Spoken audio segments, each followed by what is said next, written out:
Hi everyone, Comic Reviewer here. This time reviewing on Marvel Spider-Man. Now, since Ultimate Spider-Man ended its run, we now have a new show called Marvel Spider-Man. Now, I'm only going to review Season 1, and I might review the other seasons when they come. So, the premise of the show is basically about Peter Parker, who's now voiced by the same actor who voiced Mitsuki in Boruto, and also for voicing Raymond in OK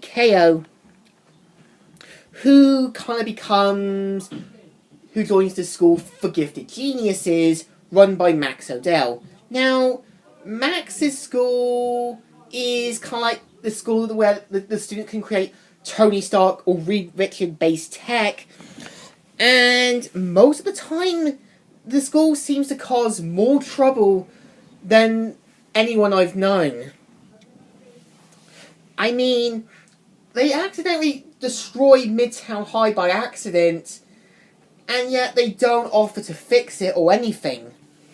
So pretty much in this whole school for genius thing, Peter meets his classmates, Gwen, who is kind of the smart kid, but at the same time kind of points out saying, oh, you could have done this, oh, you could have done that, oh, do you know you could have actually made those things? Again, he's not Spider-Man, and he's got to stop acting like he knows what he's doing. Also, you got Miles Morales, who is kind of rushed in a bit as Spider-Man, but a bit horribly. You've also got Arya, who's kind of like the character who's just there in the show. She's only just shown there to just be the kind of extra character. What's interesting is that the Max Odell's school is mainly a gift school for geniuses, and some of the time, the characters are just as bad as each other.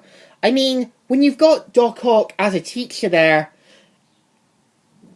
it kind of seems like Gwen favours him and kind of defends him, even though he built a dangerous nuclear reactor that put half the students in danger. He wasn't trying to save his work or the school, he was doing this more for himself. And I think Gwen is just saying this just to tell Peter to give him a break. But again, Doc Ock put himself in danger, and yeah. Also, you have Norman Osborn, now voiced by Josh Keaton, who kind of comes up with these ideas to try and basically defeat Spider-Man. And there is a bit of the build-up of the Green Goblin, but it kind of seems a bit one-sided. And there are certain moments where the characters feel rushed, or just as bad as each other.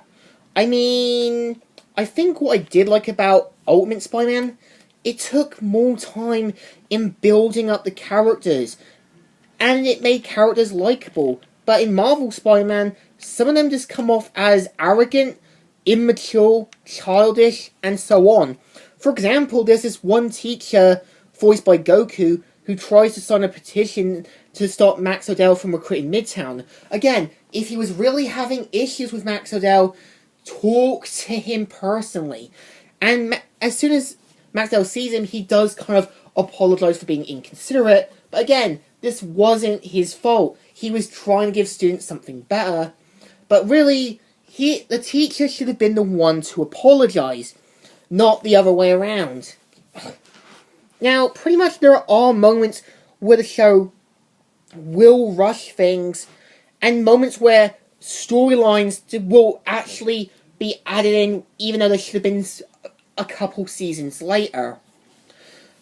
I mean, there are episodes that will have Peter Parker still as himself, as Spider-Man, without a whole team, which I think Ultimate Spider-Man did wrong, but I think the show did lighter a little bit. Now, I think another problem with Marvel Spider-Man is the fact they're trying to say science is cool, we know it's cool, we love science, science is the next thing.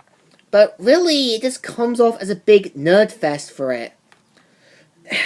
Another problem with Marvel Spider-Man is the fact that some of the characters, I feel, just come off childish. I mean, they've got the whole Harry Osborn blaming Peter for Spider-Man for Everything, which has been done multiple times in shows, comics, TV shows. It gets old super fast. Now, what I think of Marvel Spider-Man, it's...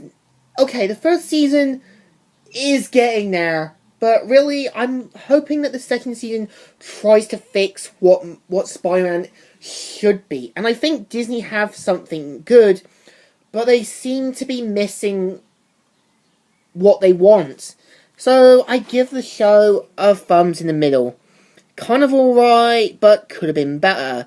So, Comic Reviewer here, signing out.